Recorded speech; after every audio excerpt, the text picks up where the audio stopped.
Welcome to the stream. My name is Lee. Ooh, we are only 6 minutes late, so, not terrible. I had to fix my boobs. I couldn't do the stream with actual boobs, so I'm, as you can see, flat-chested. I don't know if it actually makes a difference, because you can't really see anything above the shoulders, but it throws off your whole headspace if you have your boobs wrong for a stream. It's a thing. He and Vibes today, in case you didn't gather from that. Sure they sign. I'm Lee, by the way. And we are streaming right now, so that's cool. Hello, everyone. Today is Thursday, which means it's Warhammer 40k.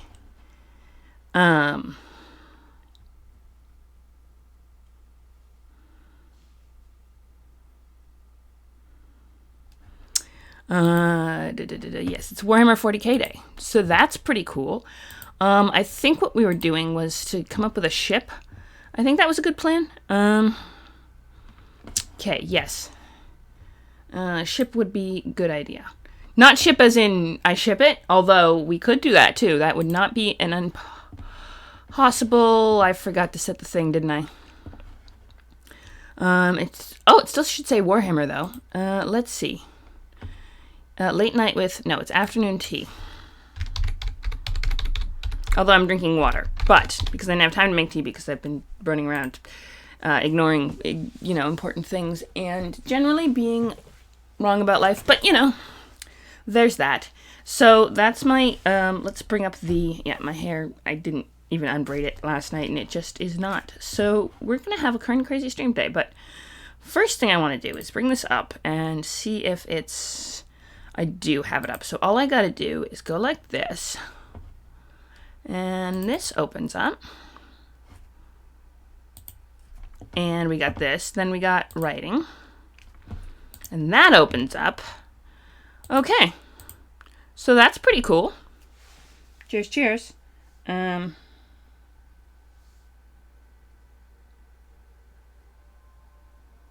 We are going to do this. And let me fix a thing real quick. Let me just fix the thing.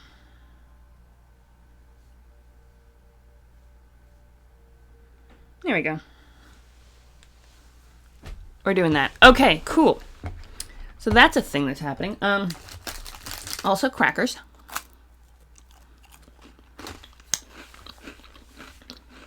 Because snacks are important, and I can't have a candy because it's Lent. Okay. I think we're ready to actually start, streaming something cool. So last time we did Warhammer 40k stream. Let me check what we've got. Let's do Dark Heresy shenanigans again. Because, and let's see if we can figure out what the heck kind of charm she's got, whether it's like like what kind of skull she has. We created a character. Let me show you what I'm seeing. We created a character. The two Inquisitors were, generously donated by a fan and friend of the streams.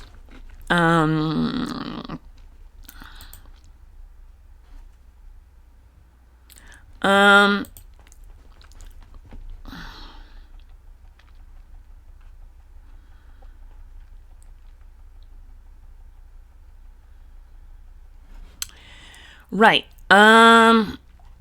Cool. Let's see.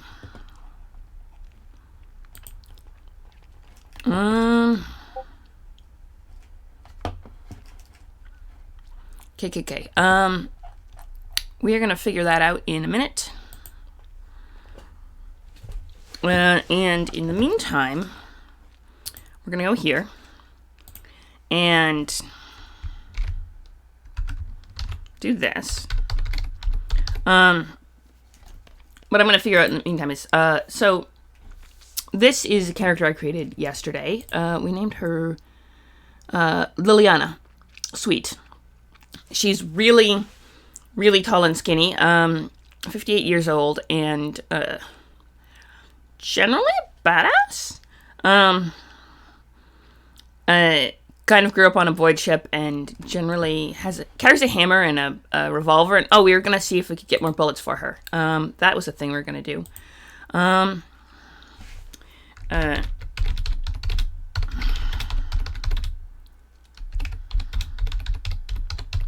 that's fun. Yeah, we're doing that.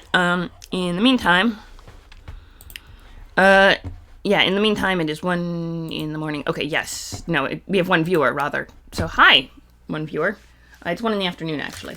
1:40. It's supposed to start at 1:30, so, you know. We're getting to the good stuff. Let me go...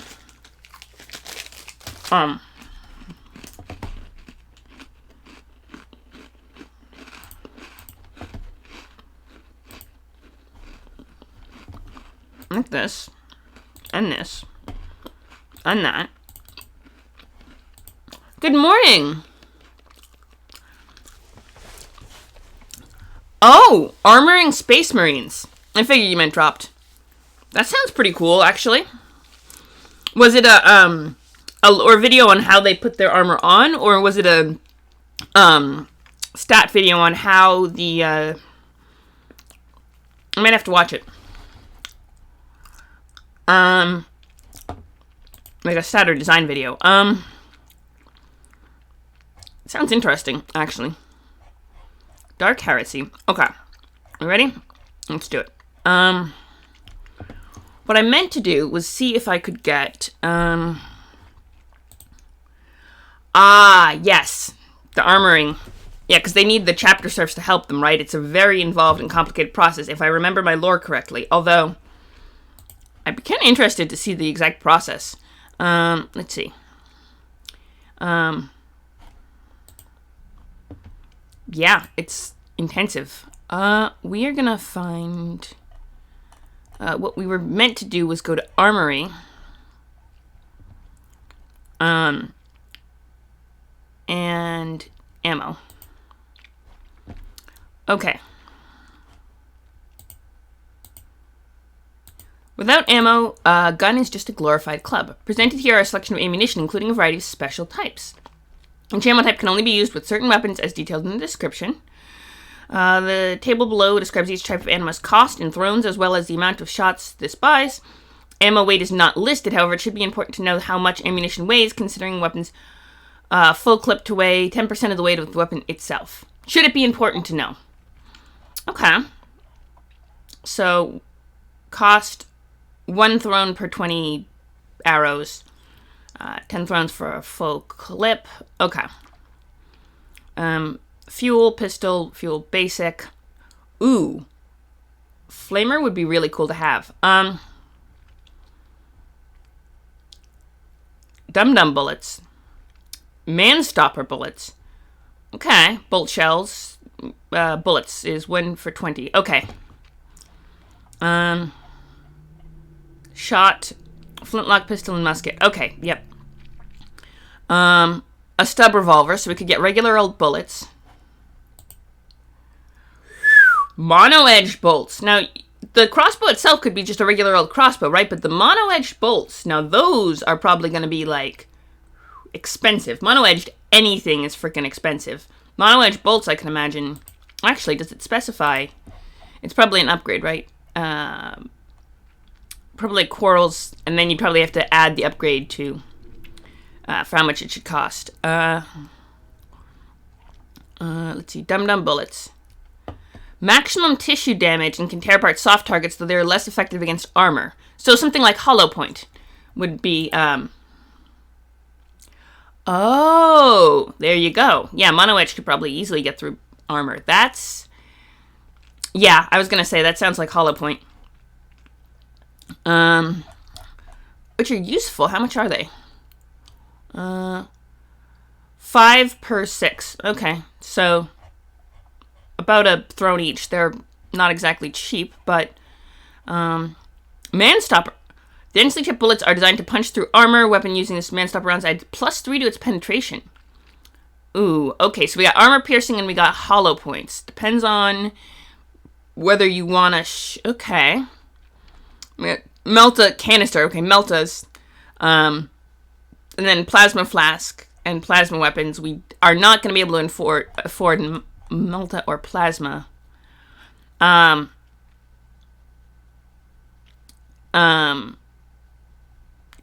then overcharge packs.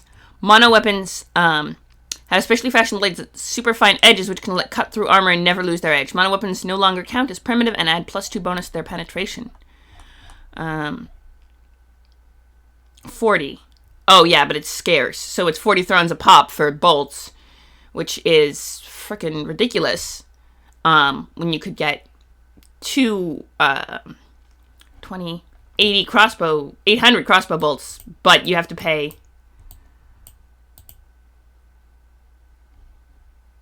Yeah, no, that is legit a lot. Okay, let's see how much do we have. Let's see, it was 320 thrones per month, so not a particularly poor acolyte. We have a little bit of bank, but not enough to actually buy freaking bolter shells commonly, but I don't think we'd have to buy the bolter as well, and that would probably be expensive. Let me see.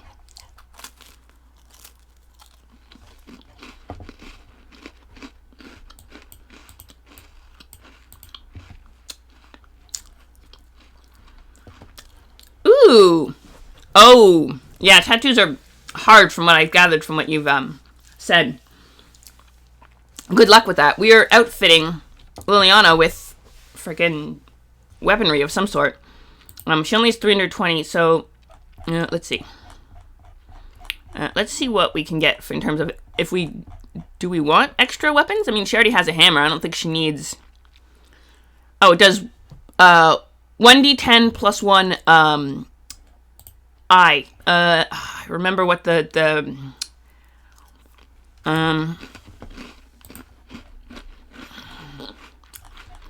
damage type. Hallucinogen effects.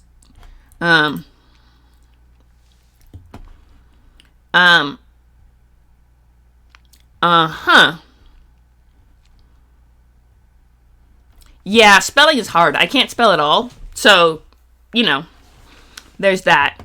But what I meant to do was, exotic weapons, flail, clubs, shock weapons. No, that's melee. Let's see. Two-hand use. Okay, so, only needs one hand for the hammer. That's good. It's a d10 plus 1 eye damage, which I will look up what it means, but let me add that as a note on our notes table. Next to the hammer, we do is 1d10 plus 1 damage. Okay. Yeah, tattoos that sounds like something that would not play well together, but I don't know enough about rendering software to actually figure out why, so you're on your own for that one. But, the graphs are, you might need to change which layer the tattoos are on. I don't know if that helps, but if they're on an upper layer like clothing, it would only change the body underneath, not the clothing. So that might be a thing. Okay, stub revolver. We have to keep going up. Yes, web pistol. Okay, right, pistols up. Here we go. Grenades, grenade launchers. Okay, slings, bolas, primitive. Okay, muskets, flamers. Okay, ranged. Here we go. This should have a recharging power packs. A reason for the large number of las weapons in the Imperium is a relative abundance of ammunition. las power packs can be charged in a field from most power sources. Characters may make a tech use test to successfully charge any power pack if there is a suitable power source available. The time the pack takes to charge is determined by the power output of the source and is ultimately up to the GM, but typically takes several hours. Ultimately, power packs may be charged by placing them in open flame. This, however, takes at least a day and is permanently reduces the clip size by half. This only occurs the first time it is charged this way.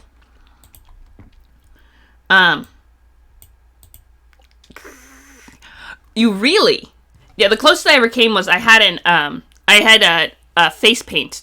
I got a chance to get face paint, and I had them face paint an Aquila on my forehead, And it kind of looked awesome, I'm not gonna lie. I should post a picture. If I can find the picture, I'll post it to the Discord later of me with the Aquila on the head, because it was kind of cool.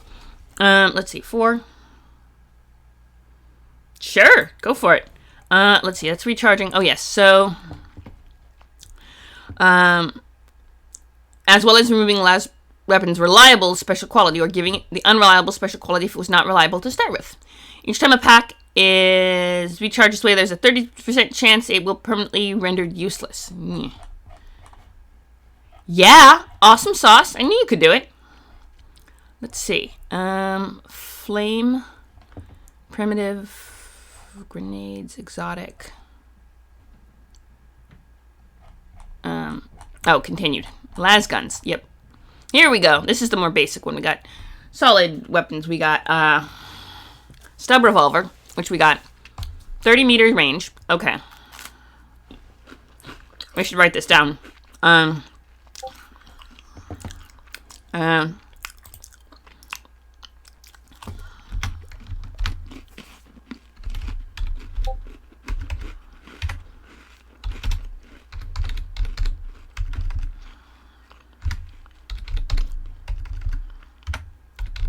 There we go. 30 meter range. And then damage is... What's our damage choice? Okay. D10 plus 3 I. 0 penetration. 6 clip. And a reload is a full... 2 full? Is it 2 full actions to reload your stub revolver? Dang. Okay. Plentiful. So it's not hard to... Okay. So it takes you 2 turns in combat to reload your freaking gun. But then it does 6 shots, so...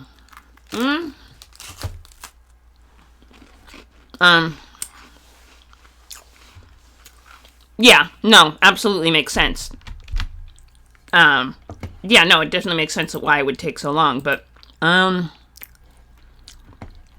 it's just, let's see, 6, clip is 6, and it's reliable. 6 shots. Did you fire 5 shots, or did you fire 6? Trouble is, in all the confusion, she forgot herself. So the one question is, do you feel lucky, punk? Sorry.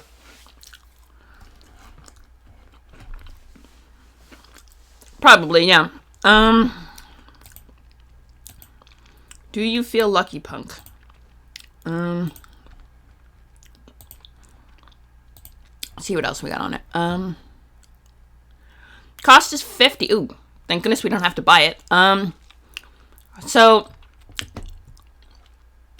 I'm just gonna say,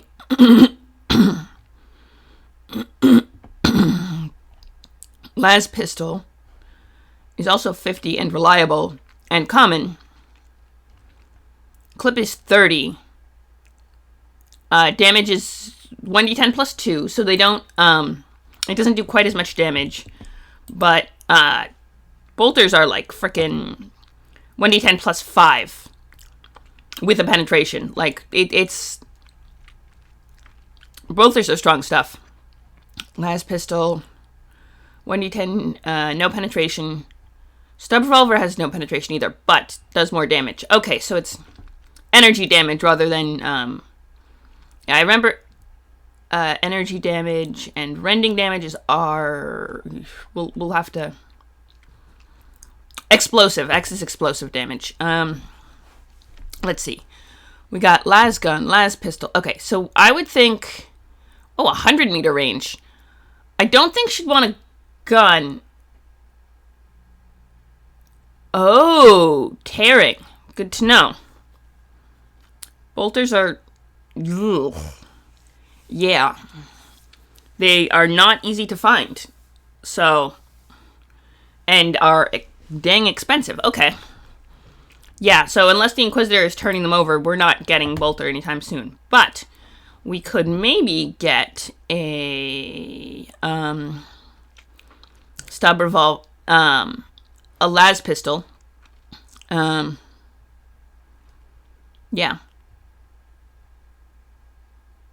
Yeah, we could probably get a las pistol, though. Might be worth having. Yeah. Of course, rogue traders are rich, so they can just have bolter shells and, yeah. So they always use the bolters because it's a flaunt of wealth and power as a rogue trader to just have a bolter. But yeah, no, I would imagine if you have to pay for each, have to keep track of bullets because you're short on funds, bolters are not your best bet. I mean, you would absolutely go for something.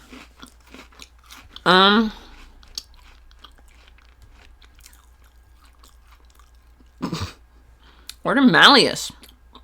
Ooh. That's hardcore stuff. That's Demon Hunters. That's... Alright. Why don't we go with... Alright. Snag a las... Yeah, because it's 30 clips, and it's... Okay, a las pistol as a backup gun. So I'm going to give, let's see, a las pistol as a backup gun. Then we got, that would be 50. Okay, so we got 520, 320 to work with. 320 minus 50 is 300 minus 30 is 270, so we got that.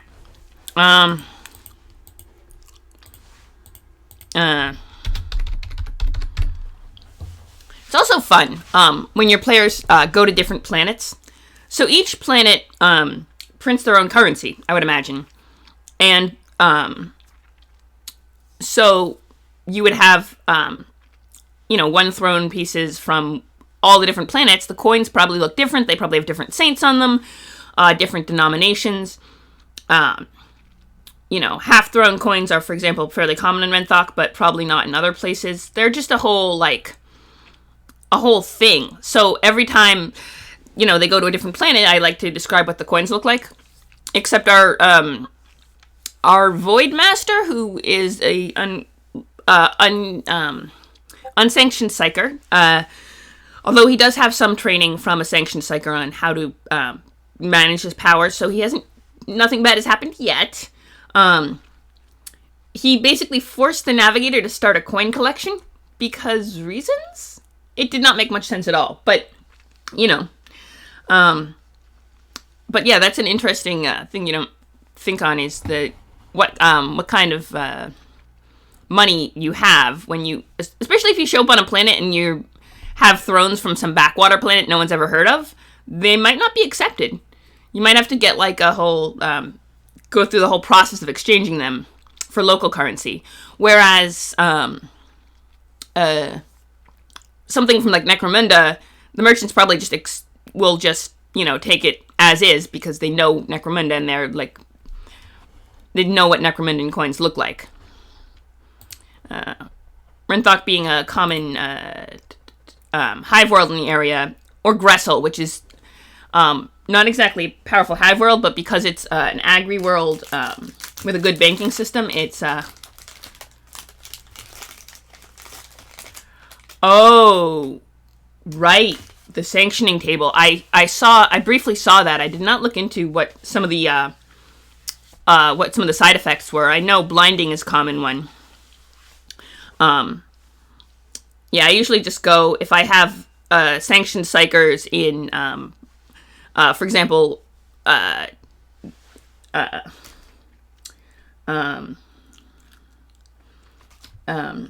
Imperial Guard unit, they're just blind. That's their whole thing. They got their eyes burned out, and I just kind of leave it as eyes burned out as the most common, but I'm sure they have other interesting stuff that could go wrong. Yeah, overheat's probably a bad idea. Accurate. Long last is accurate. But rather scarce. Interesting. Why don't we go with a las pistol as a backup? Yeah, because 100 meters is 30 meters is plenty of range. So we got a las pistol. And we go with, okay, so we have one las pistol, and we still have range. I kind of want a hand flamer, I'm not going to lie. Hand flamer would be really cool, but I don't think... It's also really expensive. Like, yeah, no, we're not getting a hand flamer just yet. It would be cool.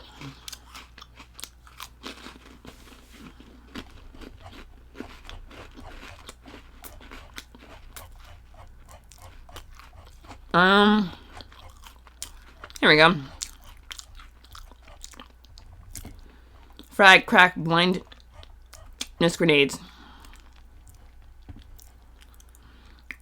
Automatically fail all ballistic skill tests and other tests that involve vision. This character takes a minus 30 penalty on all weapon skill, dodge, and parry tests. Move at half their normal pace when in unfamiliar environments, as they must feel around to make their way. Should they attempt to move fast, they must succeed a difficult agility test or fall on the ground at the end of their movement. Dang. Alright. And then, of course, you got hallucinogenic grenades.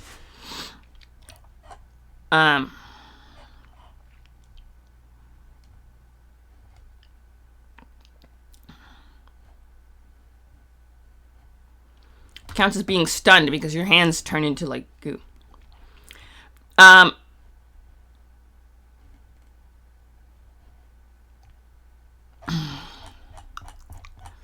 Okay. Throwing grenades. How much do grenades cost? Cost would be a useful thing to know. That would be in the continued tables, right? Or would it...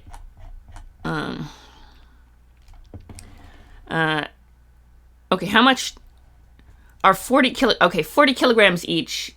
40, probably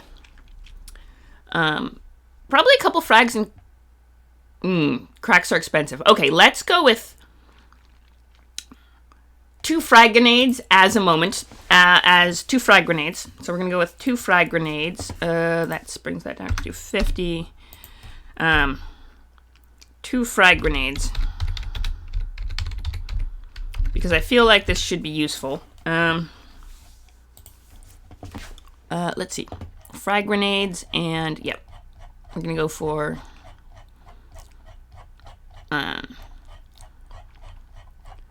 bows, slings, all those other useful, but oh, paranoia.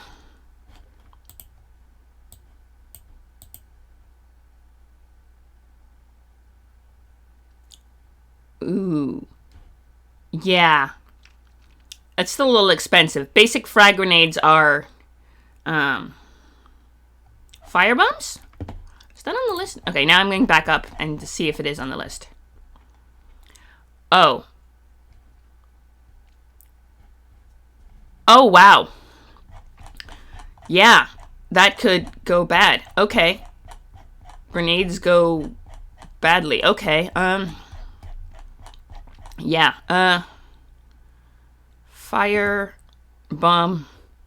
Oh, yeah, they're only 5 and, oh. Strength bonus times 3. We should write that down. 2d10 explosives. Okay. Hang on.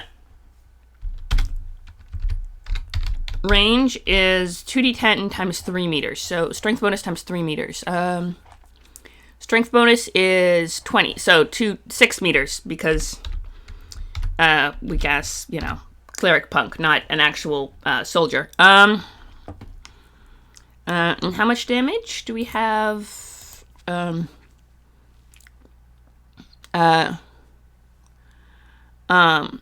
Blast 4. So I'm guessing that's for everyone in the 4. That's a radius. That's a blast radius. Okay, 2d10 plus 2d10 x. Okay, so 2d10. Hang on. Let me.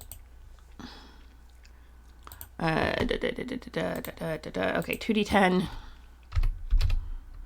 2d10.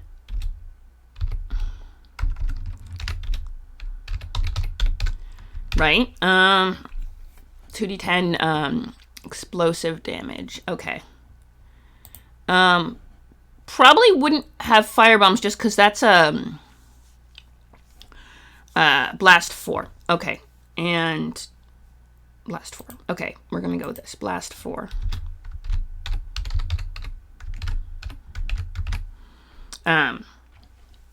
Let's see. Let's get ammunition first. Before we, although fire bombs are, you know what, we're gonna get 4. We'll go with 4 fire bombs. Let me just tweak this. 5. Hang on. That's another 20. That's 30. Okay. And what's the range on those? 6 meters, because you have to throw it. Basically, it's...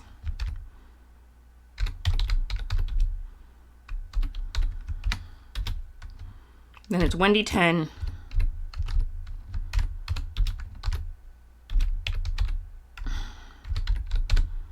Image. They also have a lesser blast radius, though. So there's that. But okay, we got those. Now we just need the... I don't think we're gonna get anything other than bullets are useful. I wonder if you could put... Can you put bolter shells in a... Alright, we are going down the... Here, let me find it, and then we'll, this is... Oh, yes. And none of that has any penetration. Okay. Power blades, power sword, ammo.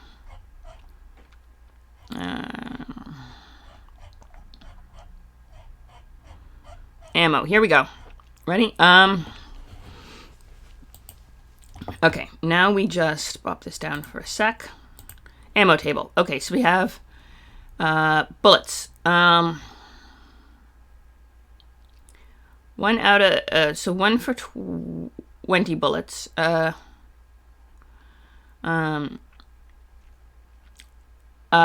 Charge pack for Laz is 10 for a clip.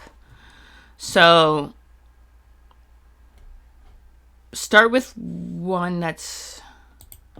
probably should also save some cash for to start with. So that's 3 clips. And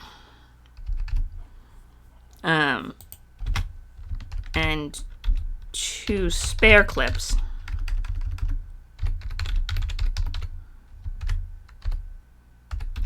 30 each, rechargeable. So 2 spare clips and then just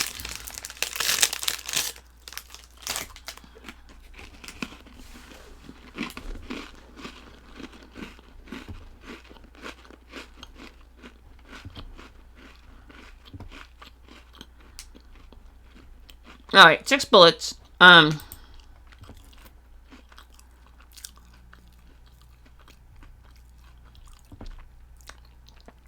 Okay, that sounds kind of intense. And my armor. Then we got bullets and dum-dum. Okay, so we can get regular bullets, the dum-dum ones, and the Inferno. No, we can only use them with pump action. Yeah. Inferno shells can only be used with pump action. True. Having extras on hand seems like a good idea, though, if you're in the middle of a firefight. So you can swap them out and then recharge afterward. Also, the Emperor protects those who protect themselves. That is to say, always have backup of everything, if at all possible. Because, you know...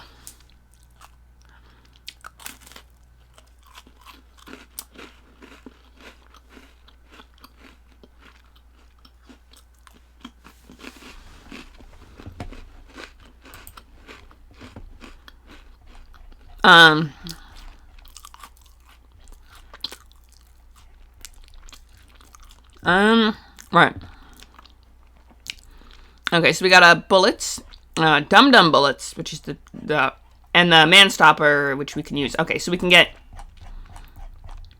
the armor piercing ones and the hollow points, which are for unarmored. The bullets are just every which way. Okay.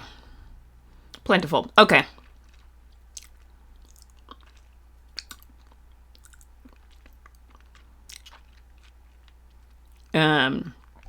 Yeah. So we're 10 for a clip. Okay, right. And bullets are 1 for 20. So, how many bullets do we want? Let's see.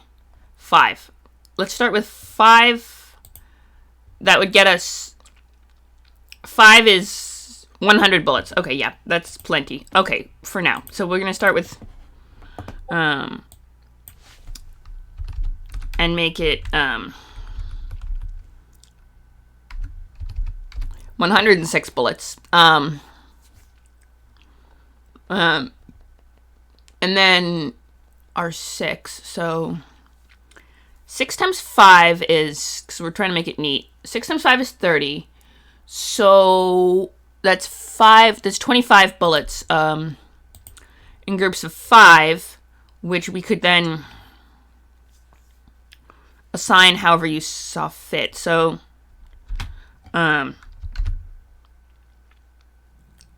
let's see. 15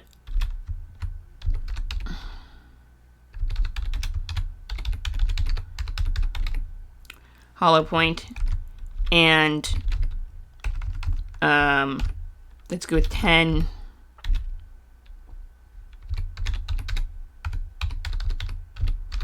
armor piercing bullets.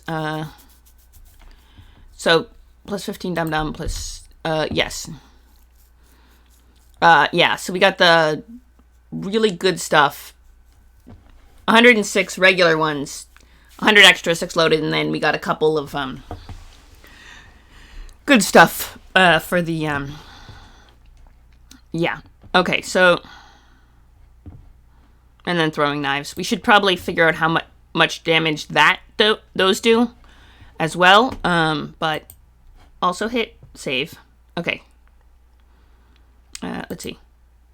Let me go back up for a sec, because ammo, and then we'll check the armor in a minute to see how much protection the flak vest gives us, because having a flak vest over your, which makes sense if you're from an Imperial Guard ship, having a flak vest would make sense, because there's probably dozens of extra ones kicking around. Anytime anyone dies, there's an extra flak vest, and someone would have hooked her up when she first started. Hand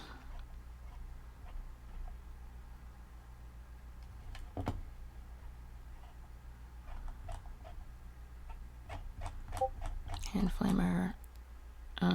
No, it's not in ranged primitive, so we're going to go back up to the melee table.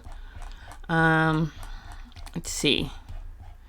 Bracing, always useful. Oh!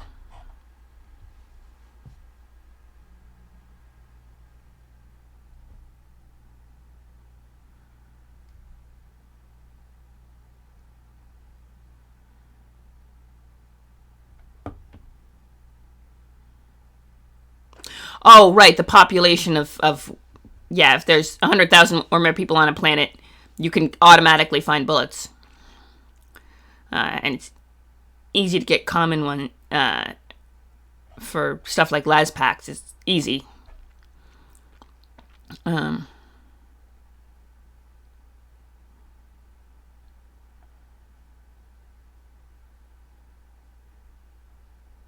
Yeah.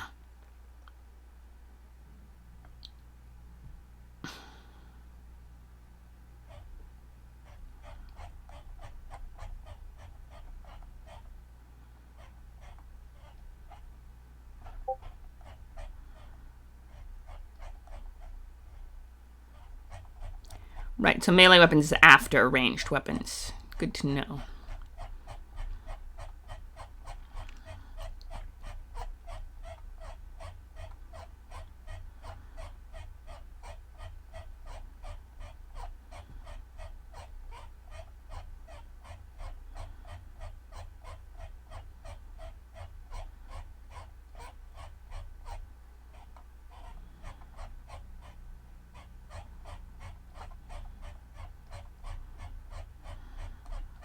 think this is melee. Was melee weapons down? No, that's ammo. Hang on, I went past it foolishly.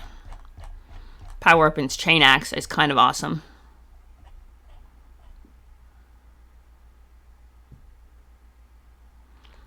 Yes, shock and maul. Okay, melee thrown. Oh, it's 3 meters. Okay, so we got 3 meters in range. Is 1d5 rending. Okay, 1d5 rending. 3 meter range.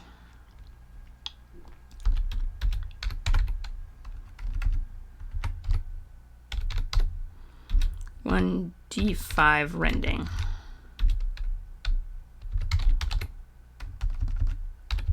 Okay, there we go. So now, pretty much all kitted out for war, basically.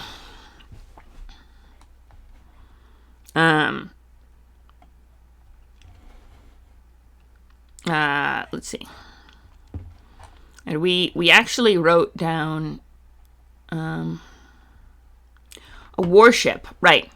So we got it all kitted out and have the weapons in case we want to change anything and get you know, that sort of shenanigans going on. In case we ever get a chance to play and I can hand this to a player and say, here, look at this character I made. Use it.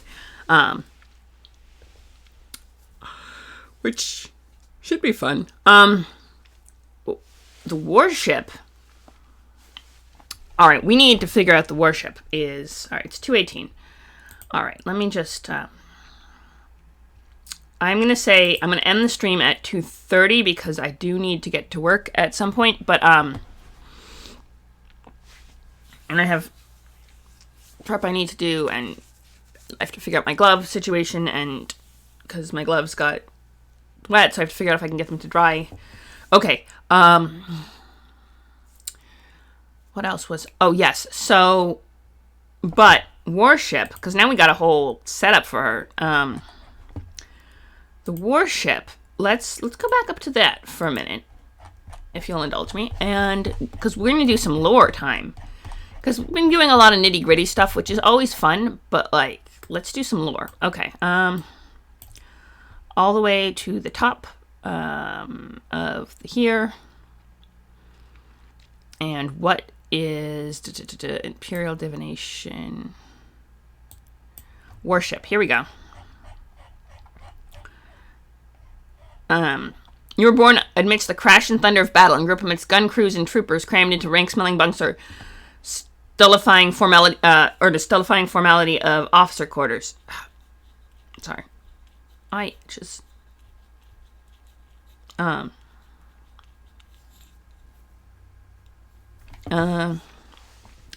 are likely to be great respect of authority and liking for procedure, no-nonsense attitude towards slackers. Alright. So... probably aboard either aboard an Imperial Navy vessel or yeah, probably aboard an Imperial Navy vessel. Let's see, the Imperial Navy vessel. Let's see.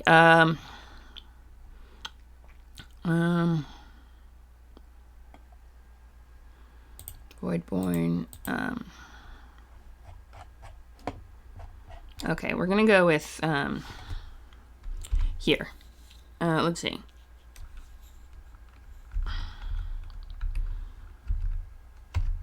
We're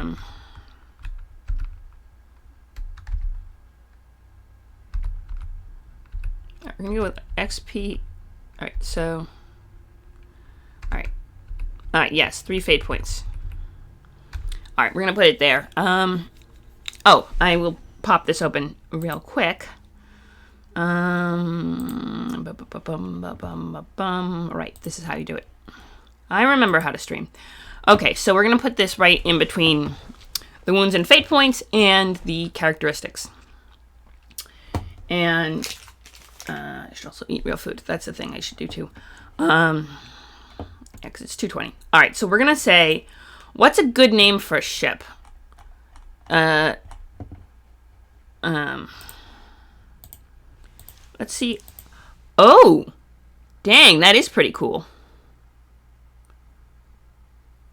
That is awesome sauce.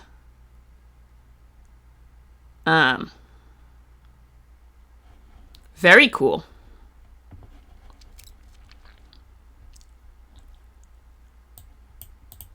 It is not I'm not doing a Tyranid trap. No Tyranid traps. Just shenanigans. What was I gonna do? The worship, right. We're gonna see if I can't come up with a name. That was my plan.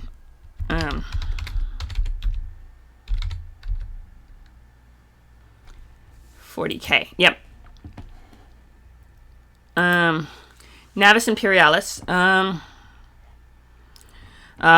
one of the armed forces of the Imperium of Man. This is from the 40k wiki, which is a great source of things. For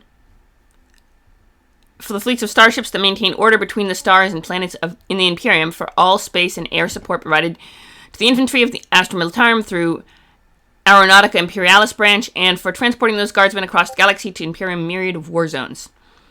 The battle fleets of the Imperial Navy are considered constantly engaging threats both inside and outside the Imperium's borders. In ancient times, during Great Crusade and Horus Heresy eras, the Imperial Navy was not an independent armed force of its own, but considered part of the greater Imperial Army, known as the Armada Imperialis. Its vessels were dedicated to the defense of Imperial space and strategic warp routes. This was opposed to the fleets of the warships assigned to the service of the Legion Astartes, who were used for planetary assaults in the occupied bulk of the Great Crusade. After the horrors of Horus Heresy, during the Imperial Reformation, overseen at the start of the Time of Rebirth by the Primarch Robuta Guilliman, the Imperial Army's fleet component was re-established as a separate and rival service. This was done to weaken the Imperial Armed Forces in case of an outbreak of future rebellion against the Emperor's rule. Alright.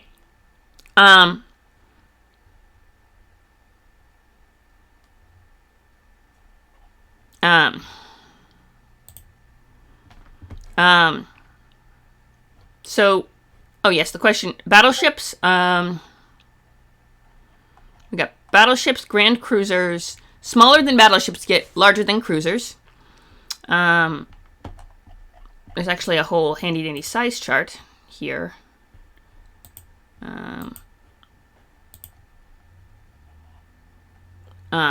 Okay, yeah, so a battleship would be like 5 kilometers long, whereas a light cruiser, what's the smallest one on this? An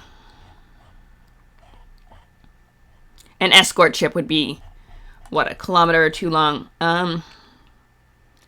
Maybe really like a half a kilometer at most. Well, not quite a full kilometer. Let's see. Yeah.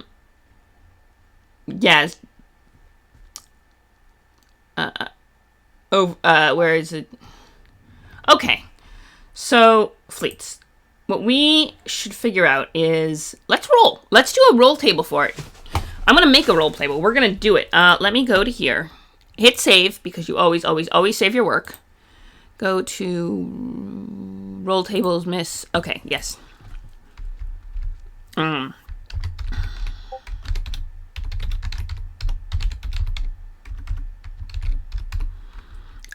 Probably not an escort ship. Those are small at most. So we're going to say a battleship, a cruiser, a grand cruiser. Hi, darling! Welcome! We're just doing Warhammer 40k. We're trying to figure out what kind of ship our character, let's see, what's her name?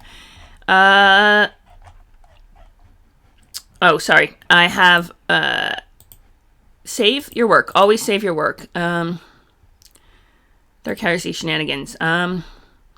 Liliana Sweet was born aboard an Imperial Navy ship. And we're trying to figure out what kind of, Imperial Navy ship she was born aboard.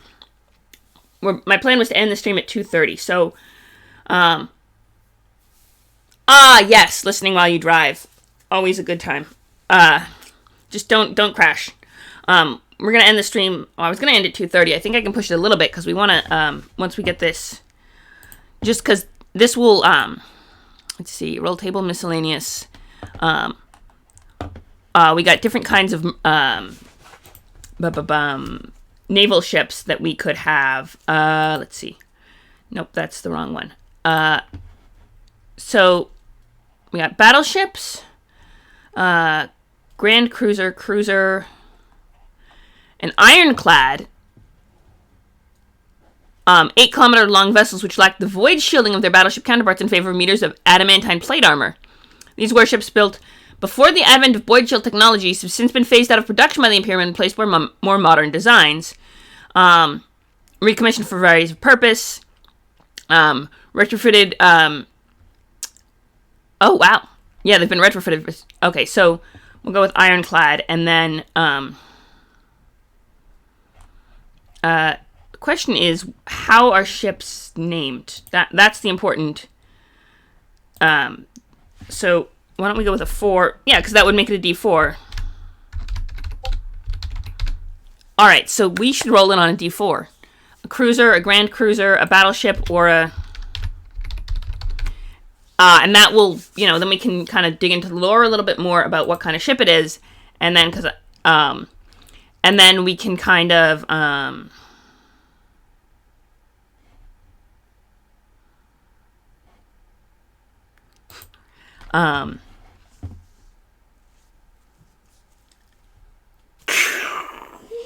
Scott Chip. Okay, I need to figure out what Scott Chip is. J.S. romance novel, if I remember correctly. Actually, because Amethyst has some of his work, apparently, in sort of a bizarro fashion. Okay, here's a D4. Not a caltrop. Actually, you know what? We should go with this D4.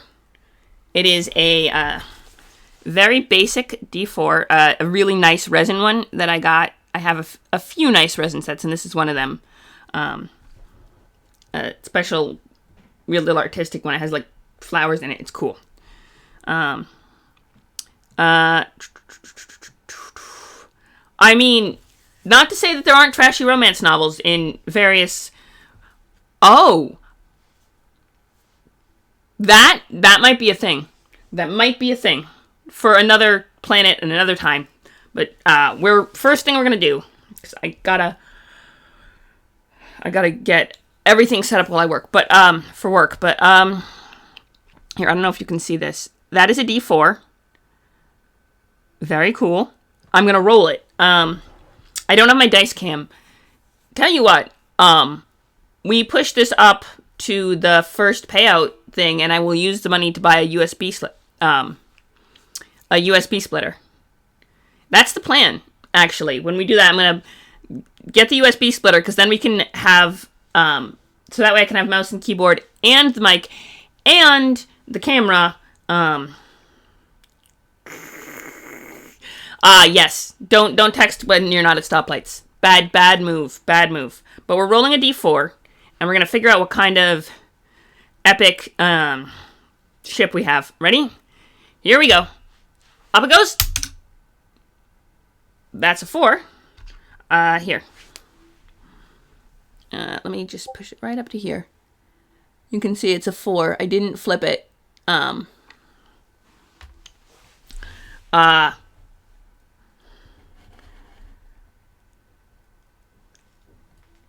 Okay. Good to know. So an ironclad. That would be interesting. Let's go. Let's look it up. Let's see what we got for ironclads. This is from the Imperial Navy page of the Warhammer 40k wiki. I will put a link in case any of you want to check it out. That's the Imperial page I'm reading from right now. Let's see. Battle fleets, grand cruisers, ironclads, which are... let's see what they say. Ironclads, much like their contemporary Imperial Navy counterparts, the battleships, are vast, 8-kilometer-long vessels which lack the void shielding of their battleship counterparts in favor of meters of adamantine plate armor. These warships, built before the advent of void shield technology, have since been phased out of production by the Imperium and replaced by more modern designs. However, those remaining in the service have been recommissioned for a variety of purposes. Various pattern ironclads may be retrofitted with gargantuan ship station, even planet killer cannons running the entire length of the ship's keel, linked directly to the stern fusion reactors. Others may simply be braced and reinforced for purpose of ramming into and through enemy vessels. These starships are rare in the Imperial Navy due to their archaic design and lack of facilities still capable of repairing them at existing forge worlds, let alone manufacturing new ones. So, an old ship on its last legs. Okay, so we have to name this ship. Who's got a really good idea for a name? Let me hit save. Go to shenanigans. And then we have bio. Yeah, we'll just label that. Born the Imperial Navy Ironclad to well, okay. Who's got a really good idea for a name? Does anyone have a really good idea for a name, or am I going to have to randomly generate one? Because, Space Hulk's orbitals. Okay, let me...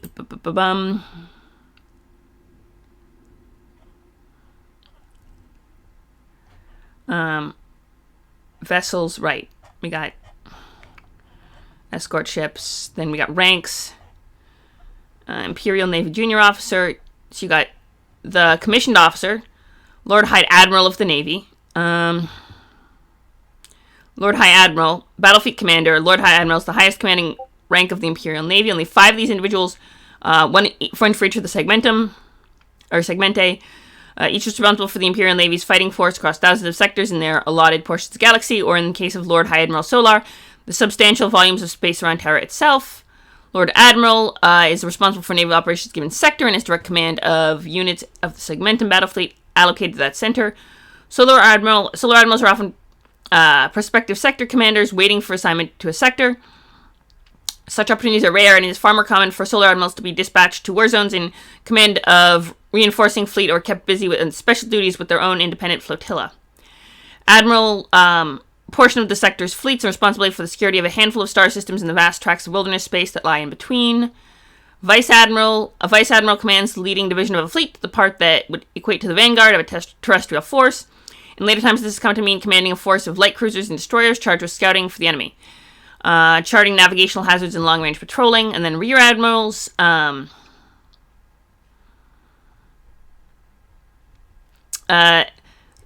so you would divide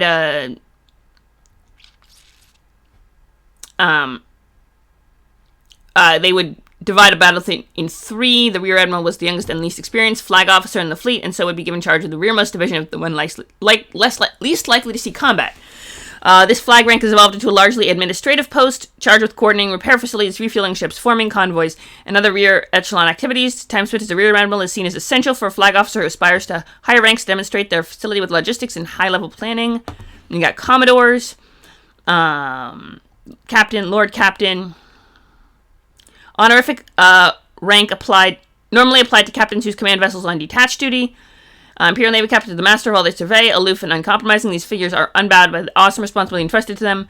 These exceptional individuals hold full command of Imperial Navy warship and all the souls that ride within it. Okay, so Sergeant at Arms, by the archaic term Petty Officer. You got Ship's Master, the Gun Captain, Sergeant at Arms, Bosun. Then you got the ratings, who are just enlisted crewmen, armsmen, voidsmen. Armsmen carry weapons at all times on the ship and maintain constant the contents of the weapon lockers. Keep discipline among lower ranks and protect the crew as needed. Unlike most ratings, armsmen get to move around different decks of the warship over the course of their duties, and their loyalties are carefully scrutinized. Armsmen are essential to the Imperial Navy, essentially the Imperial Navy equivalent of Marines in the most ancient sense of that term.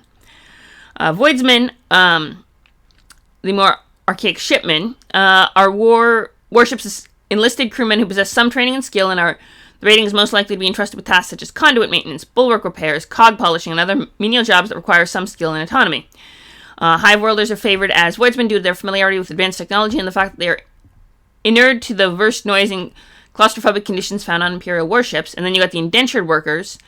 Press ganged from world slums are taken en masse from penal colonies for the ability to perform unskilled hard labor. Oof. And then there's specialist ranks as well. Okay. The reason I read all of that. The cucumber. I mean, pick another language. Cucumber in another language. I'll allow it. Because they can't name all of their ships after Saints or the Aquila or the there's got to be a few that are just named random. I mean, the Imperial fleet has so many ships. One of them has to be named something kind of bizarre. But it can't be English. You have to pick another language, find the term for cucumber, and we can name it that. I'll allow it. I will allow it. I believe the term, like, I'm trying to figure out what the term is for, like, is it SS? It's not SS. I would say IS, offensive weapons systems, ships, torpedoes.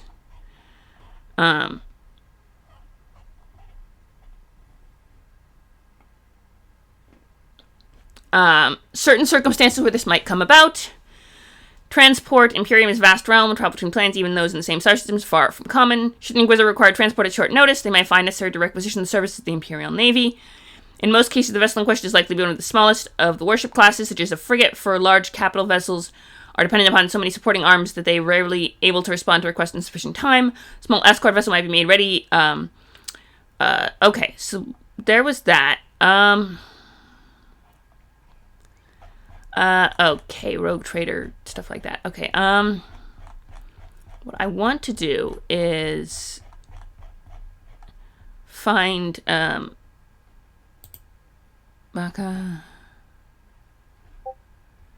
notable vessels.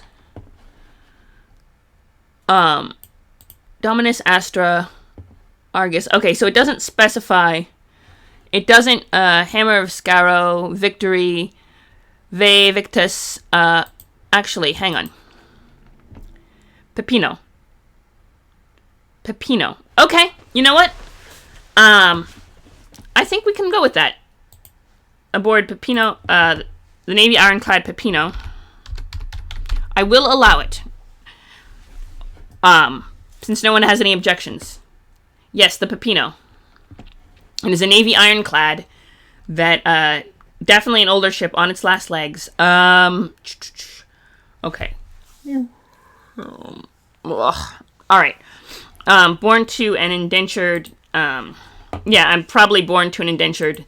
Found an aptitude for the Emperor and worked way up the ranks with the various, that's how we'll do it. Okay, so, to one of the indentured.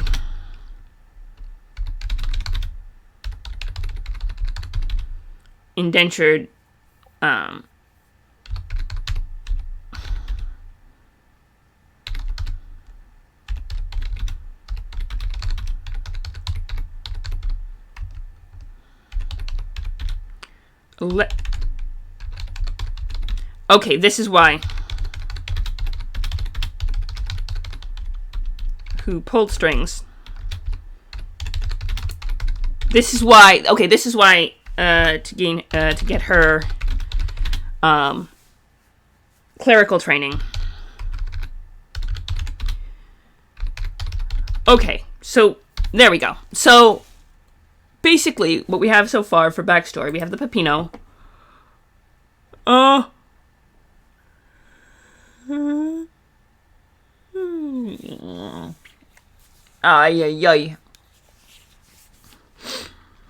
I mean, I don't see why the Lord Captain Scott ship could not command.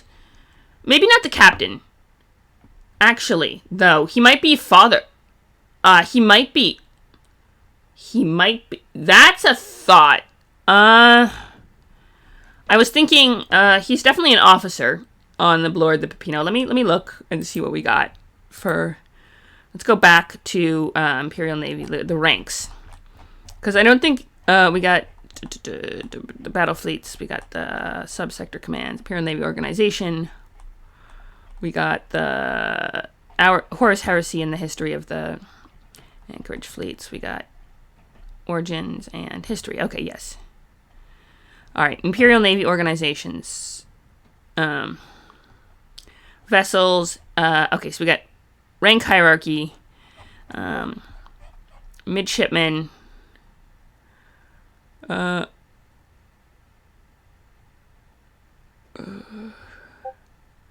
Ship's master. Midshipmen. All right, so either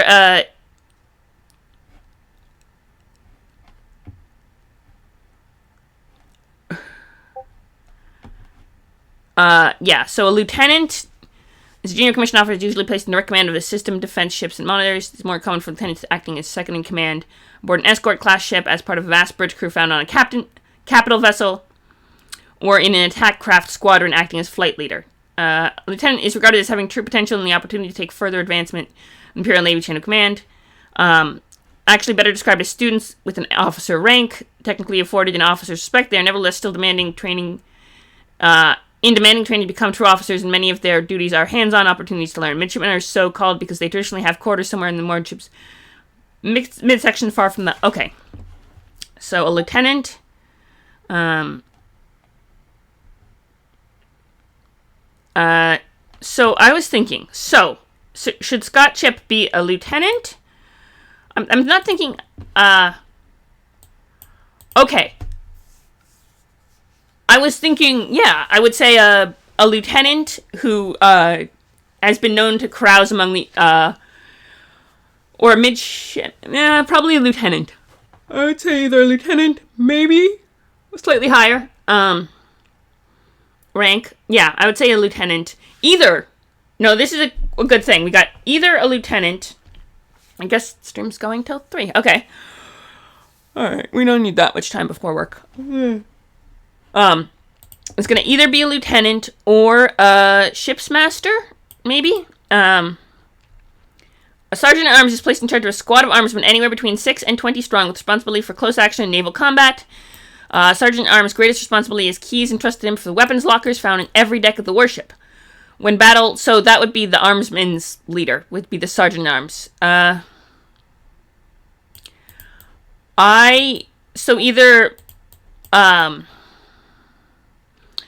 highly respected non-commissioned officer who has great responsibility commanding a single gun crew on an Imperial warship. The gun captain is the foremost expert on performing all the duties of the subordinate ratings in his or her command and often achieves the post only after decades of working his way up through different enlisted ratings. So, like a gun captain or a sergeant at arms. I'm thinking, yeah, we could do something like that. Alright, so probably then, let's see. Okay,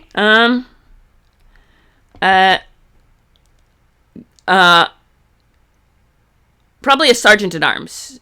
Or, yeah, sergeant at arms. I think we could do sergeant at arms. Let's do it. Sergeant at arms. So,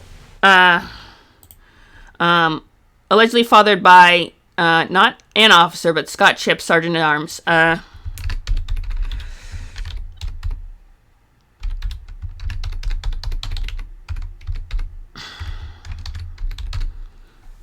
Her clerical training. Alright, fair enough.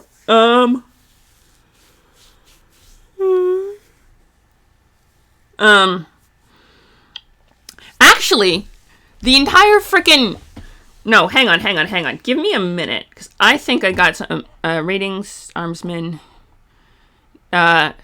navigator, astro, master gunner, high-ranking warrant officer maintains the performance of master of ordnance. Oh, yeah. Definitely. Master of arms is charged with ensuring that weaponry and board warship is serviceable and ready for action. The greatest mark cannon. Sergeant at arms reports directly to the master at arms and bikes and channel the armsmen under his control, so they perform a role. Let's see. You got officer of the watch, fleet commissar, ship's confessor. Yes, not the ship's confessor, but These duties of the confessor is usually assigned to lay preachers, chosen from the most faithful of the lower decks. This is particularly essential on large worships, as it allows confessor to concentrate on their efforts on the worship's officers.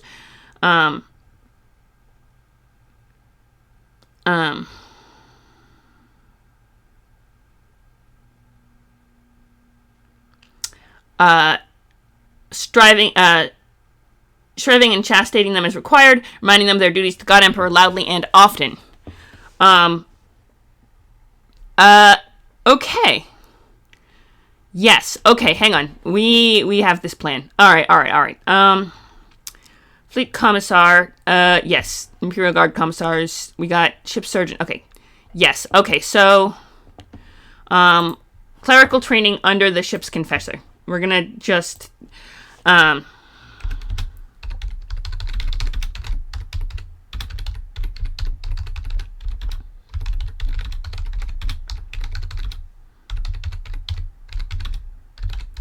basically all of Scott Chip's bastard children get clerical training under. He has an inn with the you know what? I'm gonna bump up his rank to Master at Arms. Either Master at Arms or Master at Arms. Who is the, ship's Master at Arms, and also has a number of bastard children, and gets them all gigs working for the ship's confessor, as, and then,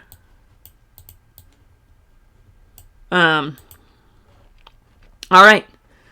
I think we are good. Okay. Also, if his daughter is 58 years old, then he would have to be at least 70. Makes some sense. Okay.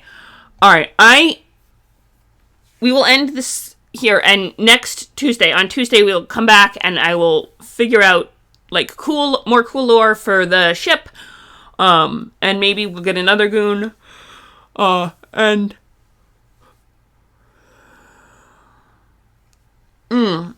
Indeed. Alright, I'm going to end the stream right now. Who else is on? Because we should do a raid. I almost always do. Let me... Prometheus 2128. Should we raid Prometheus, or should we raid... I usually raid Brush for Hire, who is an artist who does, or Epic Duck Studios. Usually I raid an art stream. Yeah, I'm glad you got to pop in too. Always fun to have you. And you're always welcome. Oh, before you go though, quick thing. Invite an invitation to the Discord. In case you want to come and hang out on our Discord. We got some cool shenanigans, and at the very least, I always try to keep up the fun memes. I am working on adding other fun stuff to it as well, but at the very least, I try to keep a nice stream of memes for everyone to enjoy.